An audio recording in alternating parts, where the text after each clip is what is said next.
Bonjour à tous et bienvenue dans cette nouvelle vidéo qui sera la deuxième de notre tutoriel relativement long sur la création d'un fichier de gestion pour votre auto-entreprise ainsi que d'un tableau de bord sur Excel.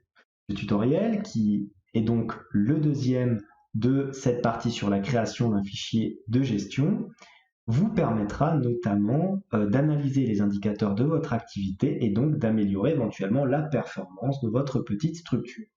Mais tout d'abord, et comme à chaque fois, si vous souhaitez aller plus loin dans les explications, je vous invite à cliquer sur les liens de formation dans la description. Et si vous ne souhaitez pas rater mes vidéos sur la comptabilité, la finance et l'utilisation des outils tels qu'Excel dans le monde de l'entreprise, n'hésitez pas à vous abonner à la chaîne.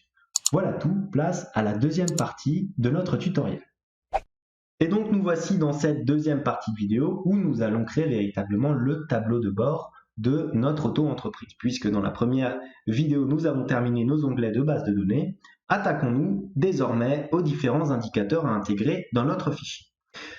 Premier indicateur, il s'agira de calculer votre solde de trésorerie mois par mois en fonction des informations enregistrées dans vos bases de données. Donc pour ceci, on va se placer, je vous propose on va se mettre par exemple en E13, voilà, ici, plutôt ici, voilà. On va mettre les différents mois de l'année, ici, voilà, janvier. Vous tirez le tout naturellement jusqu'à décembre. Octobre, novembre et décembre. Voilà, comme ceci. Je vais un petit peu dézoomer pour que vous puissiez voir l'entièreté du fichier. Voilà, comme ceci. Donc, notre petit calendrier, on va le placer en gras. Ensuite, qu'est-ce qu'il faudra calculer? Alors, c'est très simple. Il faudra calculer le solde au début de mois, qui correspondra naturellement au solde de fin de mois du mois précédent, sauf pour janvier. Ensuite, nous allons avoir le total des encaissements. Puis naturellement, nous allons y déduire le total des décaissements. Et enfin, cela va nous donner le solde de trésorerie.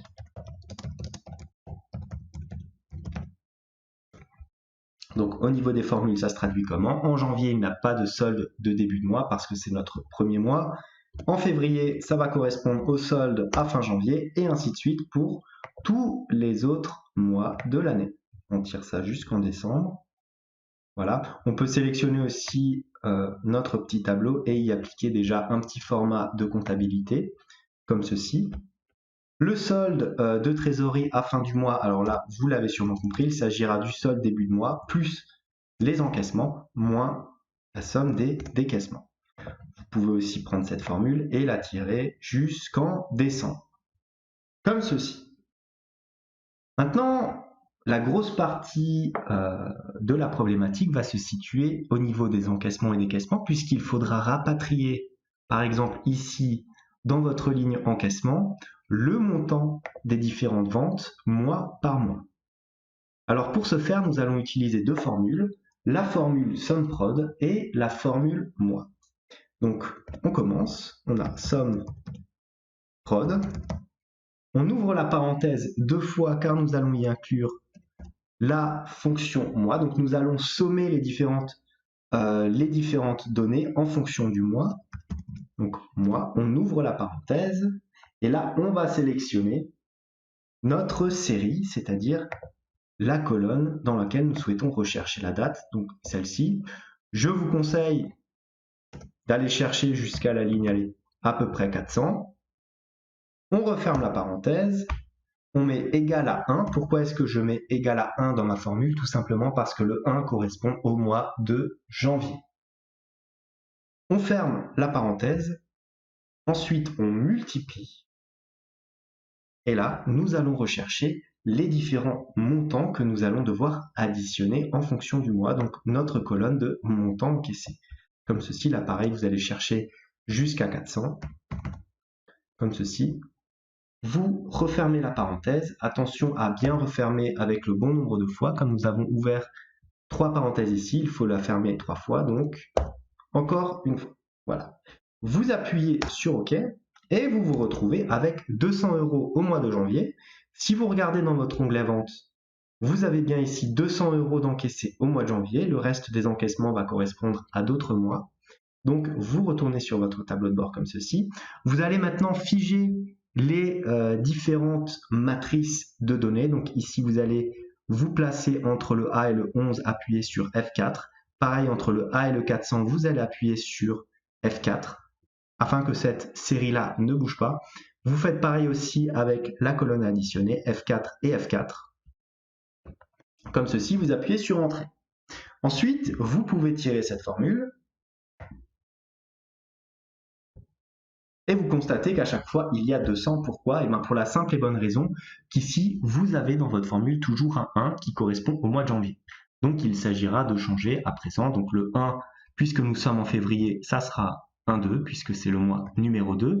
On se retrouve avec 300 € en février. Et si on regarde, ça correspond bien aux 300 € ici. Nous allons donc avoir normalement 500 en mars et 2000 en avril. Donc, on continue à changer. 1, maintenant, on passe à 3 puisque nous sommes en mars. On passe à 4 en avril et ainsi de suite pour tous les mois de l'année.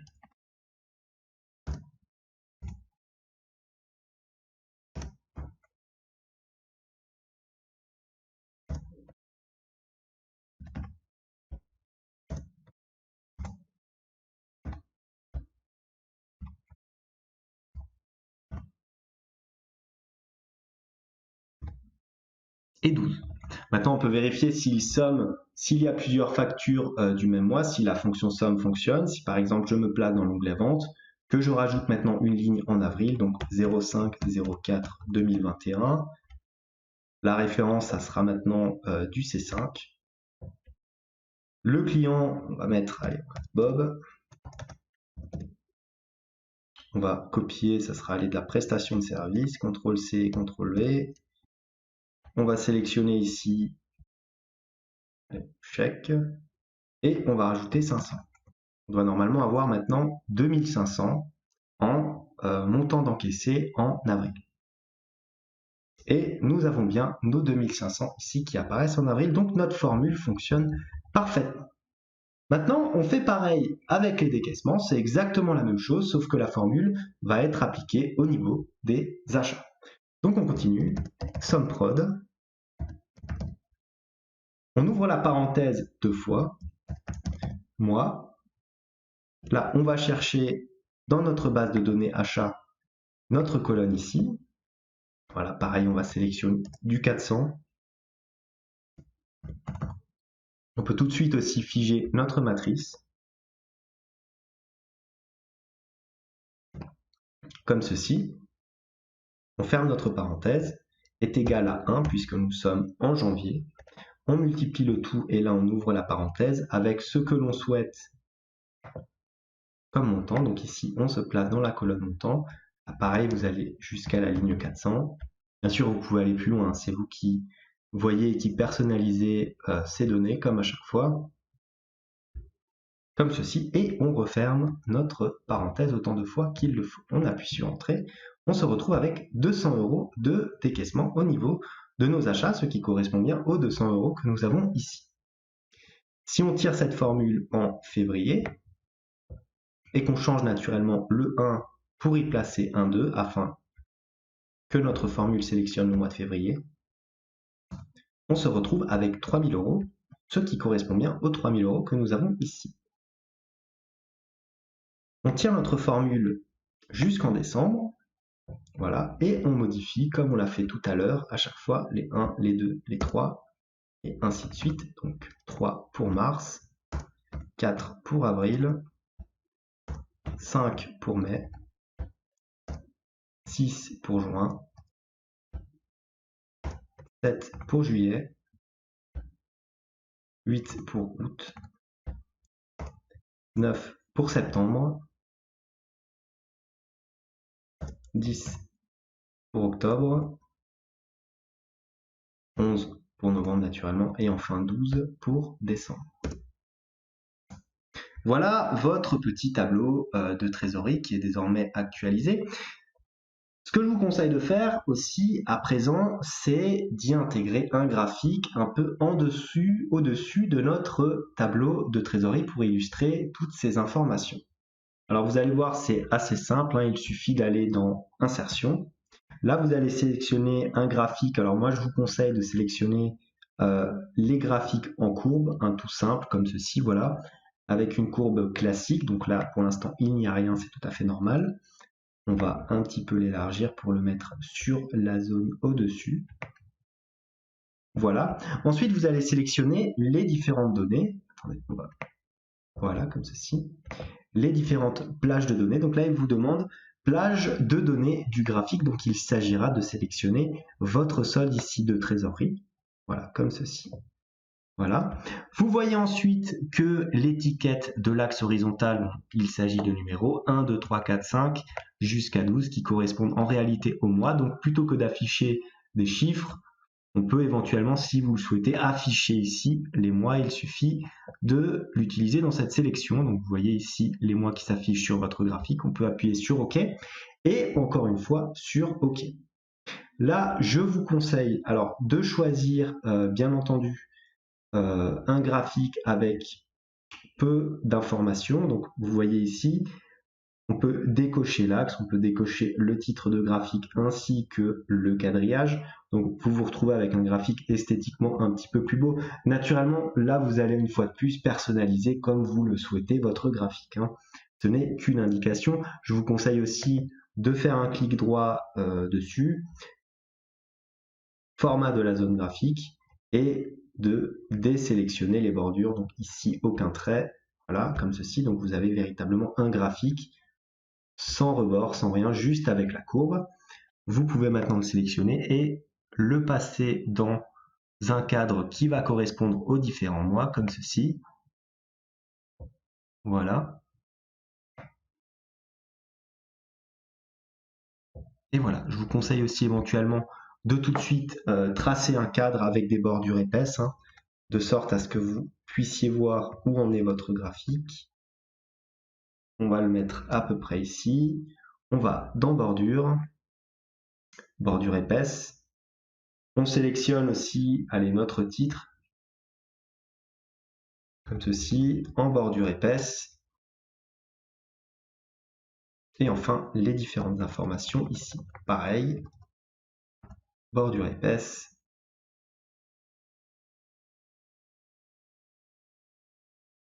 Voilà, on peut le laisser comme ceci à l'équipe de paiement. On va aussi faire comme ceci. Voilà, on va aller jusqu'à la ligne en dessous. Et enfin, votre plage de données ici. Voilà, au niveau de la mise en forme, hein, ce que je vous propose, naturellement, vous pouvez le modifier. Là, pareil, qu'est-ce qu'on va faire? On va fusionner ces différentes cellules. Et on va y mettre un titre très simple, trésorerie disponible. Voilà, alors vous voyez que c'est un petit peu petit. Ce que je vous propose de faire, c'est éventuellement un clic droit, format de cellule. Là, vous allez sélectionner l'alignement et vous allez le mettre à 90 degrés, comme ceci.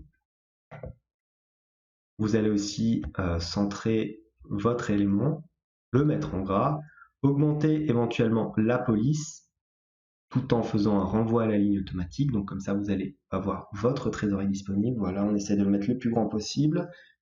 Voilà. Je vous conseille aussi d'aller dans Affichage et de supprimer le quadrillage. Donc vous voyez que votre tableau de bord est désormais quand même beaucoup plus propre qu'au tout début. Donc voilà pour nos indicateurs de trésorerie. On regarde si le graphique est bien centré, si décembre tombe bien sur décembre, mais normalement il n'y a aucun problème. Et voilà pour votre premier indicateur. Maintenant, ce qu'on va faire, c'est calculer le top 5 dynamique de vos fournisseurs ainsi que le top 5 de vos clients. Donc, on s'attaque à ça. Top 5. On va peut-être même le mettre directement sur la première ligne. Voilà, ici. Top 5 fournisseurs. Donc là, on va mettre à chaque fois un petit numéro. 1, 2, 3, 4, 5. Et ensuite, on attaque avec le top 5 des clients. Comme ceci. Ah, j'ai peut-être mis un espace de trop. Et voilà. Tout de suite mettre un petit peu en forme. On va fusionner et centrer. On retourne dans l'accueil. Fusionner et centrer. On va le mettre en gras comme ceci. On va peut-être augmenter aussi la taille de la police. Là, pareil pour le top 5 des clients. Fusionner et centrer. On va mettre en gras en augmentant la taille de la police. On a même, j'étais en 12 et là, je suis en 12. On fait pareil pour la première ligne. Puisque votre numéro 1 devra quand même sortir du lot, on va augmenter un petit peu la police. Voilà, on va la passer en 12. On fait pareil ici. 1, 2, 3, 4, 5. On sélectionne notre ligne en gras et en police 12. On peut tout de suite mettre en forme notre petit tableau, voilà, en sélectionnant bien sûr des bordures épaisses. Pareil pour le top 5 client, bordure épaisse, comme ceci. Maintenant, le but du jeu va être de rapatrier le nom du fournisseur ici et le montant que cela représente dans votre base de données. Et donc pour faire notre classement du top 5 fournisseurs et du top 5 clients, il faudra 3 formules distinctes. La première, ça sera la formule grande valeur. La deuxième, la formule index, qui sera combinée avec la formule équive. Donc commençons tout de suite par la formule grande valeur. Il faudra ici rapatrier dans le top 5 des fournisseurs les 5 plus grandes valeurs de vos différents fournisseurs. Donc vérifions d'abord que nous ayons bien 5 fournisseurs différents. Alors, au niveau des achats, nous ne les avons pas, donc je vais les rajouter pour notre exemple, donc 01-03-2021. Nous allons mettre comme référence ici la numéro 3. On va mettre, par exemple, on va rester dans les magasins de bricolage. On va dire qu'on a acheté, pareil, du carrelage.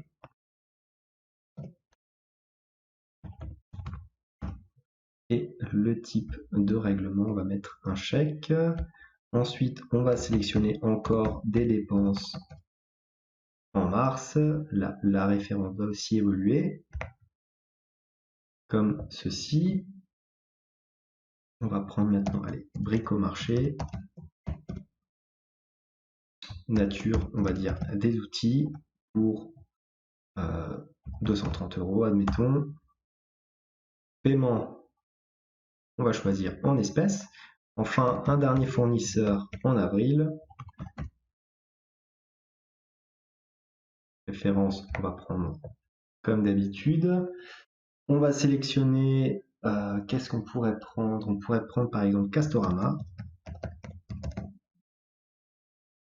On va mettre pareil des outils pour 100 paiement, carte bancaire, et voilà nos 5 différents fournisseurs. On fait pareil au niveau de notre base de données vente. Est-ce qu'on a 5 clients différents? Non, il nous en manque un, donc on va en rajouter un en mai. Bien entendu, si au lieu de faire un top 5, vous souhaitez faire un top 3 ou un top 2, c'est vous qui voyez, la méthode est exactement la même. Faire vente de marchandises, on va faire prestation de service pour changer, comme ceci. Par chèque, et on va prendre, allez, 200. On va peut-être changer les montants, on va mettre 20 000, comme ceci. Si on retourne sur notre courbe, vous voyez que la courbe évolue puisque j'ai rajouté des dépenses, des encaissements et des décaissements. Donc maintenant, pour avoir notre top 5 fournisseurs, il faut ramener le top 5 des différents montants. Donc pour cela, nous allons utiliser la formule grande.valeur, qui est toute simple d'utilisation, vous allez voir. On n'a qu'à sélectionner alors les différentes matrices, puisque là nous cherchons le top 5 fournisseurs. Nous allons devoir nous placer dans l'onglet de base de données achats. Nous allons ici dans nos différentes valeurs. On va choisir comme d'habitude jusqu'à 400. On peut figer notre cellule comme ceci et comme ceci, afin que la matrice n'évolue jamais. point virgule, et là on va lui intégrer le rang, donc la plus grande valeur, disons le classement de la valeur que nous souhaitons avoir. Si nous mettons 1, il s'agira ici de rapatrier la plus grande valeur de notre liste. Si on met 2, ça sera la deuxième, et ainsi de suite. Donc pour ce faire, nous allons sélectionner ici le top, comme ça de manière automatiquement, il nous rapatriera la plus grande valeur dans le classement numéro 1, la deuxième plus grande dans le classement numéro 2, et ainsi de suite. On ferme notre parenthèse, on appuie sur Entrée. Nous avons 3 000 €. Est-ce que ça correspond bien à notre plus grand fournisseur? Effectivement, le Roi Merlin pour 3 000 €. On peut naturellement copier cette formule vers le bas, donc je vous conseille de le faire avec un CTRL-C et copier formule, plutôt qu'un CTRL-C, CTRL-V classique qui va recopier ce format. On fait pareil pour le top 5 clients. Vous avez maintenant très bien compris comment ça fonctionne. Donc, grande point valeur. On ouvre la parenthèse. Qu'est-ce qu'on sélectionne? On sélectionne dans notre onglet de base de données vente les valeurs ici présentes. Voilà, jusqu'à la ligne 400. On fige notre matrice. Point virgule. On sélectionne à présent le classement qu'on souhaite obtenir. On ferme notre parenthèse et on appuie sur Entrée. On obtient ici 20 000. Est-ce qu'il s'agit bien des 20 000 en question? Effectivement, c'est Bob, notre client pour 20 000 €, qui est le plus gros des clients. On fait pareil, un clic droit et un copier formule.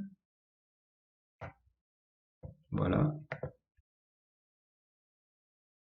Comme ceci. Et nous avons donc la première partie de notre classement.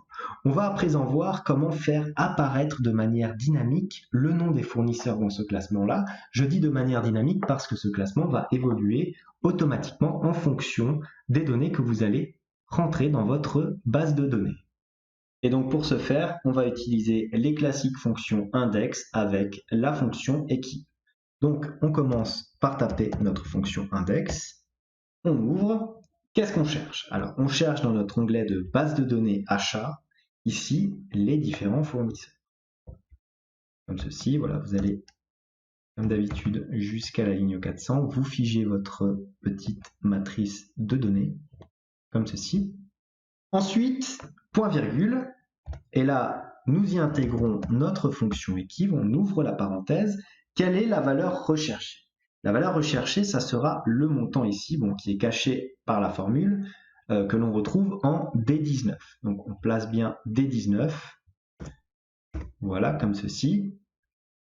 Point virgule, on retourne dans notre onglet de base de données achat, ici, et dans quelle colonne il s'agira d'aller rechercher pour le donner en information à notre fonction index?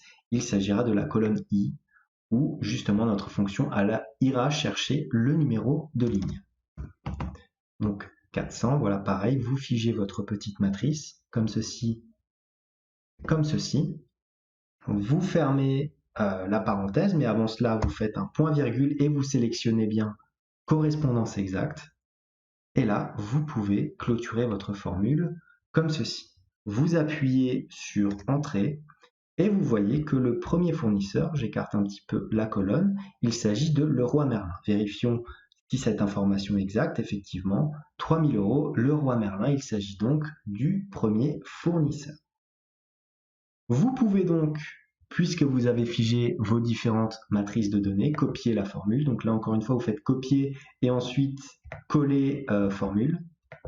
Vous ne la tirez pas vers le bas parce que ça va tirer éventuellement la mise en forme. On fait pareil maintenant pour notre top 5 clients, tout simplement. Donc si vous avez compris, est égal à index, on la retape. Index de quoi? On va dans la base de données vente. Il s'agira ici de sélectionner les différents fournisseurs. Voilà. On va jusqu'à la ligne 400, on fige notre petite matrice, comme ceci. Point virgule pour intégrer notre fonction équive, on ouvre la parenthèse. Quelle est la valeur recherchée? Il s'agira de la valeur ici en D25, donc pas 26, 25, voilà, comme ceci. point virgule, et nous allons sélectionner notre tableau de recherche qui va correspondre ici à la colonne des montants ici par client. Pareil, jusqu'à la ligne 400, au cas où vous aurez plus de clients. On fige le tout, voilà, comme ceci. On appuie une dernière fois sur notre point virgule, on sélectionne là encore correspondance exacte et on ferme notre formule autant de fois qu'il le faut. On appuie sur Entrée et nous constatons que notre top 5 de clients, numéro 1, nous avons qui? Nous avons Bob, effectivement, avec 20 000 euros. Le deuxième doit en principe être Sébastien. Nous allons vérifier si c'est exact. Donc on va copier la formule sur les différents éléments, comme ceci. On a bien Sébastien numéro 2, Julien numéro 3, Jacques numéro 4 et Jean numéro 5. On va mettre un petit peu de mise en forme, on va réduire cette colonne-là. Voilà, on n'a pas besoin d'avoir énormément de place pour notre classement. Ça nous en laisse plus pour voir nos différents fournisseurs. On peut aussi éventuellement un petit peu aérer nos tableaux, voilà, comme ceci. Voilà.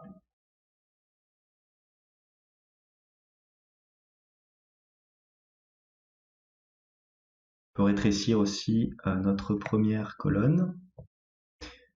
Et voilà pour la deuxième partie de cette vidéo. Vous avez vu, nos indicateurs sont surtout des indicateurs chiffrés. Donc, dans la prochaine vidéo, je vais vous montrer comment faire des graphiques dynamiques qui vont évoluer en fonction d'un mois sélectionné, qui vont donc pouvoir vous donner les détails du mois en sélectionnant ce mois-ci dans une liste déroulante. Mais avant cela, je vous laisse digérer toutes ces différentes formules. Je vous remercie d'avoir vu cette vidéo. Comme d'habitude, n'hésitez pas à me mettre des suggestions en commentaire, notamment les indicateurs que vous pourriez trouver pertinents à intégrer dans ce tableau de bord. En attendant, moi je vous dis merci et à la prochaine pour une nouvelle vidéo.